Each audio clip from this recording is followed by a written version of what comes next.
Sir बहुत बहुत स्वागत है आपका भारत 24 के इस मंच पर। दो शब्द मैं आपके लिए कहना चाहूंगी सर। शब्दों से भावनाएं गढ़ने वाले, कहानियों में समाज का आईना दिखाने वाले, मशहूर स्क्रीन प्ले राइटर, संवादकार, कहानीकार श्री अशोक मिश्रा जी इस वक्त हमारे बीच में हैं। एक बार फिर से जोरदार तालियां हो जाए और तालियों की गड़गड़ाहट कम नहीं होनी चाहिए, क्योंकि सर एक ऐसे लेखक हैं जो सिर्फ कहानी नहीं लिखते हैं, वो सोच लिखते हैं, समाज लिखते हैं और दिलों को छू जाने वाले सच लिखते हैं। सर मैं चाहूंगी कि आप माइक ले लीजिए। सर एक आम इंसान से, एक आम आदमी से ये सफर आपने शुरू किया और आज मशहूर स्क्रीन प्ले राइटर आप हैं। सर ये सफर सबसे पहले मैं जानना चाहूंगी आपका कैसा रहा है, कितनी कठिनाइयां आई हैं? देखिए, कठिनाइयां तो हर आदमी की जिंदगी में होती हैं, कोई नई बात नहीं है। इंसान के, देवताओं के जीवन में भी बहुत कठिनाइयां रही हैं। रामचंद्र जी के जीवन में कम कठिनाई थी, कृष्ण जी के जीवन में कम कठिनाई थी। तो कठिनाइयां जीवन का एक पार्ट होता है, उससे कोई, मैं तो उसको मानता भी नहीं कि वो कठिनाई थी, वो एक एक्सपीरियंस होता है, अनुभव होता है। क्योंकि हम लिखते हैं, फिल्में लिखते हैं हम, और कई फिल्में मैंने लिखी हैं। उस सब फिल्म में मैंने वही लिखा है जो मेरा अपना अनुभव था, मेरी जिंदगी का जो अनुभव था। तो इसलिए कठिनाइयाँ और संघर्ष, ये सब किसके जीवन में संघर्ष नहीं है? कोई अगर मैं कहूँ हाथ उठाए और कहे कि मेरे जीवन में संघर्ष नहीं है, तो कोई भी आदमी नहीं होगा। बिल्कुल सर, आपने एकदम सही कहा। और कहते हैं ना कि हर किसी को ये लगता है कि मेरे ही जीवन में संघर्ष है, दूसरे के जीवन में नहीं, लेकिन हकीकत यह है कि सभी के जीवन में संघर्ष है और अपने अपने संघर्ष सभी पूरे करते हैं, उनका करना ही पड़ता है। सर अगर मैं सिनेमा की बात करूं तो सर क्या आज भी समाज को सिनेमा आईना दिखा रहा है, या आपको क्या लगता है कि सिर्फ एंटरटेनमेंट हो रहा है? देखिए, मैं जिस तरह के सिनेमा से जुड़ा रहा हूँ, और मैंने अभी तक केवल करीब 13-14 फिल्में लिखी हैं, जिसमें से 6 फिल्मों को सर्वश्रेष्ठ फिल्मों का राष्ट्रीय पुरस्कार मिला है।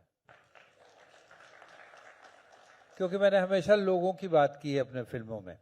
अभी हालिया रिलीज फिल्म थी हमारी कटहल, नेटफ्लिक्स में, जिसमें सान्या मल्होत्रा थी, राजपाल यादव और रघुवीर यादव, तमाम एक्टर थे उसमें, विजय राज। उसको अभी नेशनल अवार्ड मिला कुछ दिन पहले, 15-20 दिन पहले, 1 महीने पहले, दिल्ली में। तो जो भी कहानियां हम लेते हैं अपनी फिल्मों के लिए, वो सब जिंदगी से, अपने आसपास से, आप लोगों की कहानी। मेरा इंटरेस्ट रहता है कि मैं उन लोगों की कहानी नहीं लिखूं जिनकी कहानी सब लिखते हैं। जो अपर क्लास की कहानी मैं नहीं लिखना चाहता, मैं लोअर क्लास की कहानी लिखना चाहता हूं। मेरे कहानी के हीरो होते हैं सब्जी बेचने वाले, या दूध बेचने वाले, या ड्राइवर। तो इनकी कहानी कोई नहीं लिखता, तो मैं आम जन की कहानी लिखना पसंद करता हूं। बिल्कुल सर, यानी कि एक आम आदमी की कहानी, उसके संघर्ष। सर एक सवाल मेरा कि क्या लेखक सच में आजाद होता है? ये डिपेंड करता है कि आप किसके साथ काम कर रहे हैं। और अगर डायरेक्टर सुलझा हुआ है, जैसे मैंने श्याम बेनेगल के साथ बहुत काम किया, उनकी सीरियल लिखा मैंने भारत एक खोज, जो बड़ा मशहूर हुआ। और भारतीय संस्कृति को अगर समझना हो तो किताबों में पढ़ने के बजाय अगर आप भारत एक खोज देख लें, यूट्यूब में है वो, तो आप पूरी संस्कृति को समझ सकते हैं, भारत की 5000 साल की सभ्यता को। तो वो बहुत सुलझे दिमाग के थे, उनका राजनीतिक समझ, सामाजिक समझ, आर्थिक समझ अच्छी थी। तो उनके साथ मेरा कम्युनिकेशन अच्छा हुआ और मैं पूरी आज़ादी के साथ लिख सका। और उनके साथ मैं लिख नहीं पाता अगर कोई ऐसा डायरेक्टर हो, प्रोड्यूसर हो, जो आज़ादी नहीं देता आपको राइटिंग की, तो मैं उनके साथ नहीं लिख सकता। कोई भी आदमी उसी आदमी के साथ काम कर सकता है जो उसको आज़ादी दे। आप नहीं काम कर सकते कैद में रह के ना, क्रिएटिव काम तो नहीं कर सकते।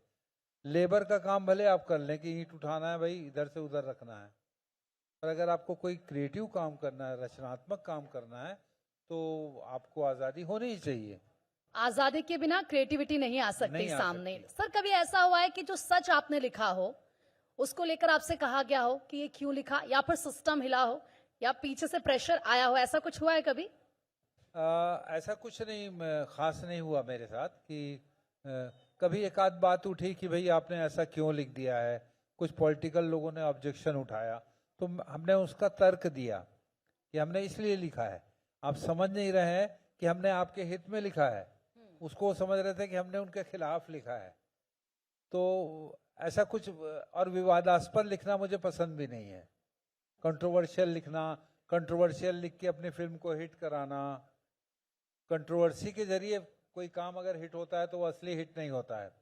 तो मेरी कोशिश ये होती है कि मैं ऐसी कहानी लिखूं जिसका कोई मतलब हो, कंट्रोवर्सी ना हो जिसमें, और ऐसा कोई प्रेशर अभी तक तो आया नहीं मेरे ऊपर कि मैं कोई चीज कट करूं या ये करूं। अच्छा सर, ऐसा प्रेशर तो नहीं आया होगा, लेकिन क्या कभी ऐसा हुआ है कि आप कोई सीन लिख रहे हो, दिमाग कहता है कि ये नहीं चलेगा, लेकिन दिल ये कहता है कि नहीं ये सच है और ये दिखाना है, फिर आप दिल और दिमाग में किसको चुनते हैं? बड़ा मुश्किल सवाल है कि आंख और कान में या आंख या नाक में आप किसको चुनना चाहेंगे। हर चीज इंपॉर्टेंट है, दिल के बिना भी आप नहीं लिख सकते, दिमाग के बिना भी आप नहीं लिख सकते, और इन दोनों का मिश्रण ही रचनात्मकता होती है, क्रिएटिविटी होती है। तो ऐसा कोई विभाजन नहीं होता कि दिल कुछ कह रहा हो दिमाग कुछ कह रहा हो।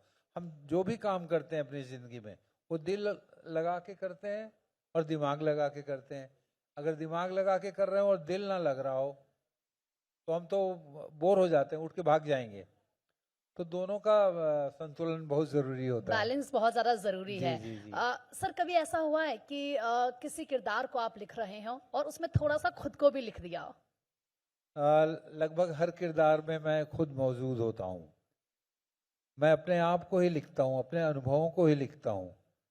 और आज मैं जैसे बैठा था तो यहाँ जो गेस्ट हाउस है वहाँ मैं बैठा था, तो वहाँ एक यंग लड़का बैठा हुआ था और वो कुछ नोट कर रहा था केटरर को बुला के कि ये मिठाई कहाँ से आई है, क्या है क्या। तो मैंने उनसे पूछा कि आप कौन हैं? तो उन्होंने कहा मैं डॉक्टर हूँ और प्रोटोकॉल के तहत मैं आया हूँ। सुमित बैठे हुए भी हैं, वो डॉक्टर साहब हमारे जे हॉस्पिटल में, आप मेडिकल ऑफिसर हैं।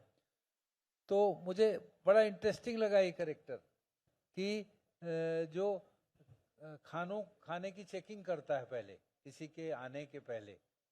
तो ऐसे अनुभव अब मैं इनको एक कैरेक्टर बनाऊंगा किसी फिल्म में लिखूंगा। मैं ये कहने ही वाली थी कि अब नेक्स्ट टाइम आप इन्हीं को तो नहीं लिख देंगे? हाँ, तो ये नए अनुभव मिलते हैं।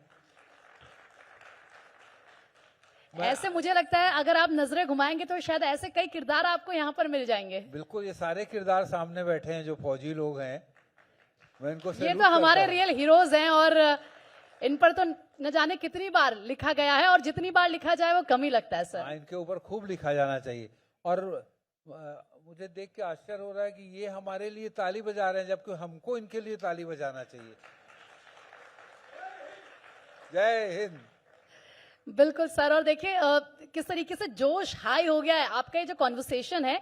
एक तरफ चेहरे पर मुस्कान भी मुझे नजर आ रही है, दूसरी तरफ जोश हाई भी नजर आ रहा है। लेकिन सर अगर मैं शब्दों की बात करूं, क्योंकि ये शब्द आपकी पावर हैं लेकिन ये आपके हथियार भी हैं, तो क्या कभी ऐसा हुआ है कि आपने किसी को जख्म भी दिए हो इनसे और किसी के जख्म भी भरे हो? जी, क्या क्या फिर से आप बोली? जो आपके शब्द हैं यही आपके हथियार है, तो क्या कभी ऐसा हुआ है कि इन शब्दों के जरिए किसी को जख्म भी मिल गए हों और किसी के जो जख्म थे वो भर भी गए हों? शब्दों से जख्म तो मैं देना पसंद ही नहीं करता। मुझे लगता है इस समय सबसे ज्यादा दुनिया को जरूरत है जख्मों को भरने की। तो मेरी कोशिश होती है कि जख्म न दूं मैं, अगर जख्म लग भी जाए तो फौरन मलहम पट्टी करूं, सुधारूं और आराम दूं जिसको मेरे शब्दों से अगर जख्म लगा है तो। और एक क्रिएटर का क्या काम होता है? उसका काम जख्म देना नहीं होता है। किसी भी बड़े राइटर को ले लीजिए, शेक्सपियर को ले लीजिए, तुलसीदास को ले लीजिए, कालिदास को ले लीजिए, ये जख्म देने के राइटर नहीं है। इस सारे लोगों ने अपनी अपनी तरह से जख्मों में मलहम लगाए हैं, दुखों को दूर किया है। जैसे कि बुद्ध ने, महावीर ने, तमाम लोगों ने यही काम किया है। बिल्कुल सर, आपने बहुत खूब ये कहा है। सर क्या कभी ऐसा हुआ है कि ऐसी कोई कहानी जिसने आपको खूब रुलाया हो? मेरी अपनी कहानियों को में जहां भी ऐसे सीन आते हैं, जैसे वेलकम टू सज्जनपुर एक फिल्म लिखी थी मैंने, उसमें वो एक अजीब सी प्रेम कहानी थी जिसमें हीरो प्यार करता है हीरोइन को, और जबकि हीरोइन शादीशुदा है, और वो लेटर राइटर है, एक चिट्ठियां लिखता है, तो वो उससे अपने हस्बैंड को चिट्ठी लिखवाने आती है। आपने शायद फिल्म देखी हो। तो वो चिट्ठी जो वो बोलती है वो लिखता है, पर अपने उसमें भाव भर देता है, क्योंकि उसको वो लड़की अच्छी लगती है। उधर उसका हस्बैंड परेशान हो जाता है वो चिट्ठियां पढ़ पढ़ के, और वो कहता है कि तुम मुझे लेने यहां से ले जाओ ना, ऐसा लिखवाती है वो। तो वो लिखता है, तुम मुझे लेने के लिए आते क्यों नहीं। मतलब इमोशन बदल देता है, चीज वही लिखता है जो वो बोल रही है। तो इससे उसका हस्बैंड परेशान हो जाता है और लिखता है कि मैं तेरे को जल्दी से जल्दी बंबई बुलाना चाहता हूँ। बंबई में काम करता है और मैंने पैसे का इंतजाम कर लिया है, अब मैं अपनी एक किडनी बेच रहा हूँ और तेरे को बुला रहा हूँ मैं। तो ये लेटर पढ़वाती भी उसी से है। अमृता राव ने वो किया था और श्रेयस तलफड़े था। तो वो पढ़ता है तो शॉक्ड हो जाता है, अरे बाप रे, उसने कितना बड़ा क्राइम कर दिया पति पत्नी के बीच में कि उसको किडनी बेचनी पड़ रही है।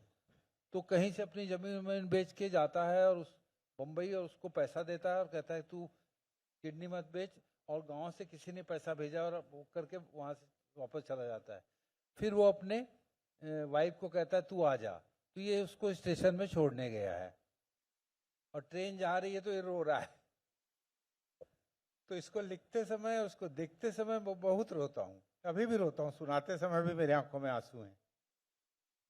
तो आप इमोशनल हो जाते हैं, और मुझे लग रहा है कि आप अभी भी इमोशनल हो अभी भी गए। इमोशनल हूँ मैं। बिल्कुल सर, क्योंकि किरदार कुछ ऐसे ही होते हैं और जब उनको लिखा जाता है उसी तरीके से। मैं आपसे यही पूछने वाली थी कि सर, आपकी कहानी कब पूरी होती है? जब आप किसी किरदार को लिख लेते हैं या जब दर्शक उसे महसूस करते हैं? एक तो मुझे सफल प्रेम कहानी लिखना पसंद नहीं है, मुझे असफल प्रेम कहानी लिखना पसंद है। सर, उनमें दर्द बहुत होता है। जिसमें प्रेमी प्रेमिका नहीं मिल पाते। नॉर्मली फिल्मों में होता है कि प्रेमी प्रेमिका अंत में मिल जाते हैं, और अगर धरती पे मर भी गए वो, तो ऊपर दिखा दिया जाता है सिनेमा में कि वो जिंदा हो गए और एक दूसरे को वरमाला पहना रहे हैं। मुझे असफल प्रेम कहानियां ज्यादा इंटरेस्ट करती हैं, क्योंकि मुझे लगता है ज्यादातर लोगों के जीवन का जो प्रेम है वो असफल रहा है। यहां से हाथ उठाए कहेंगे तो सारे लोग हाथ उठाएंगे कि हाँ, हमारा असली जो प्रेम था वो असफल था। तो मुझे असफल प्रेम कथाएं पसंद है लिखना। और आपने क्या पूछा? सर, मैंने ये पूछा कि जो दर्शक होते हैं जब उसको महसूस करते हैं तो आपको लगता है कि अब लिखना सफल हुआ? हाँ, अगर दर्शकों की प्रतिक्रिया से हमको समझ में आता है कि जो हम कर रहे हैं वो सही कर रहे हैं कि गलत कर रहे हैं। तो अभी तक जितनी भी मेरी फिल्में हैं, जिन लोगों ने उसको देखा है, और जैसे हालिया कटहल को दुनिया भर के लोगों ने देखा, Germany, France, England, Pakistan, Hindustan में काफी लोगों ने देखा। दुनिया भर के क्रिटिक्स ने उस फिल्म के बारे में लिखा, और मुझे लगा कि इस तरह का कंटेंट दुनिया में जाना चाहिए। और दूसरा, मुझे पसंद है हास्य और व्यंग लिखना। मैं दुख भरी कहानी नहीं लिखना चाहता। असफल प्रेम भी लिखूंगा मैं तो हंसते हंसाते हुए, रोते रुलाते हुए नहीं। पर सर, अभी तो आपने कहा कि मुझे ऐसे कहानियां लिखना पसंद है जिसमें प्रेमी प्रेमिका मिल नहीं पाते। मिल नहीं पाते। असफल प्रेम लिखना मुझे पसंद है, पर रोता हुआ प्रेम नहीं। पर सर, अगर कोई बिछड़ेगा प्रेमी और प्रेमिका, तो यहाँ पर रोना ही होगा सर। उसमें जो एक टीस होती है ना, एक कसक होती है, जो वो जिंदगी भर आपको गुदगुदाती रहती है। ये देखिए कैसे हंस रहे हैं सारे मुझे लग रहा है कि यहाँ पर जितने भी सर बैठे हुए हैं सारे असफल उनकी प्रेमी कैसे शादी हंस नहीं रहे हो हैं। पाई है अपनी प्रेमिकाओं से। प्रेम सफल हो गया तो खत्म हो जाता है। जो प्रेमी प्रेम करके शादी कर लेते हैं, उसके बाद हमने बहुत सुना है कि उनका प्रेम, जीवन में प्रेम धीरे धीरे कम हो रहा है। तो हंसते हंसाते कोई बात कही जाए अगर, तो लोगों तक ज्यादा पहुंचती है। तो मतलब आप ये कह रहे हैं कि ये बेहतर ही है कि अगर प्रेमी और जो प्रेमिका है वो ना ही मिले तो बेहतर है, जिंदगी भर के लिए, भले कुछ क्षण के लिए दुख दर्द क्यों ना हो। मिल जाए तो अच्छा है। ऐसा नहीं कि मैं ठान के चला हूं कि मैं मिलने नहीं दूंगा, लेकिन मैं अपनी व्यक्तिगत पसंद बता रहा हूं, पर्सनल। जी सर, एक और सवाल मैं पूछना चाहूंगी। आज कल अगर हम देखें जो लेखक हैं, क्या लगता है कि सर क्रेडिट लेने की क्या एक होड़ सी है, या फिर जो क्रेडिट है वो मिल नहीं रहा है, और इसको आप भविष्य में कैसे देखते हैं? देखिए, अगर आप में प्रतिभा है, टैलेंट है, अगर आपके अंदर अच्छा आप सोचते हैं और आप देश के लोगों को जानते हैं, तो आपको आज नहीं तो कल वो क्रेडिट मिलेगा ही मिलेगा, वो सम्मान मिलेगा ही मिलेगा। मैं तो एक बहुत छोटी जगह से चलता हुआ, सफ़र करता हुआ बम्बई पहुंचा हूँ, और मैंने अपनी यहाँ एक छोटी मोटी जगह बना ली है। तो क्योंकि मैं पढ़ लिख के, सीख समझ के फिल्म इंडस्ट्री में आया था। यहाँ आने से पहले मैंने नेशनल स्कूल ऑफ ड्रामा से पास किया, 3 साल का थिएटर कोर्स किया, फिर बम्बई आया, लिटरेचर पढ़ता रहा, पोएट्री पढ़ता रहा। तो यहाँ लिखना मेरे लिए कठिन नहीं था, आसान हो गया। तो आप में से जो भी लिखना चाहता है, या एक्टिंग करना चाहता है, या डायरेक्शन करना चाहता है, तो लिखें, पढ़ें और अपने टैलेंट को बढ़ाएं। तो इस लाइन में आपका स्वागत है, जैसा कि और भी लाइन में आप काम कर सकते हैं। ये लाइन भी बड़ी अच्छी हो गई है, सिनेमा लाइन, OTT के आने से वेब सीरीज बनने लग गए हैं, टेलीविज़न है, रील्स बनने लग गए हैं आजकल। बिल्कुल। तो सर कहीं ना कहीं हम तो बदलता हुआ दौर भी देख रहे हैं, बदलता हुआ वक्त भी देख रहे हैं, और आपसे सच में बातचीत करके बहुत अच्छा लगा है। और जिस तरीके से यहाँ पर लोगों ने ठहाके लगाए, लगता है उन्होंने भी इसको खूब एंजॉय किया है। सर बहुत बहुत शुक्रिया आपका हमारे साथ बातचीत करने के लिए, भारत 24 के मंच पर आकर। शुक्रिया सर। भारत 24 को मेरा धन्यवाद कि उन्होंने मुझे ये सम्मान दिया, और एक बड़े कार्यक्रम में, एक बड़े चैनल में मैं उनका आभारी हूँ। मैं आपका आभारी हूँ कि आपने इतने अच्छे ढंग से सारी बातें मुझसे निकलवा ली। मैं भारत 24 की पूरी टीम का आभारी हूँ, और मेरी शुभकामनाएं हैं ये चैनल रोज आगे बढ़ता चला जाए। धन्यवाद, शुक्रिया।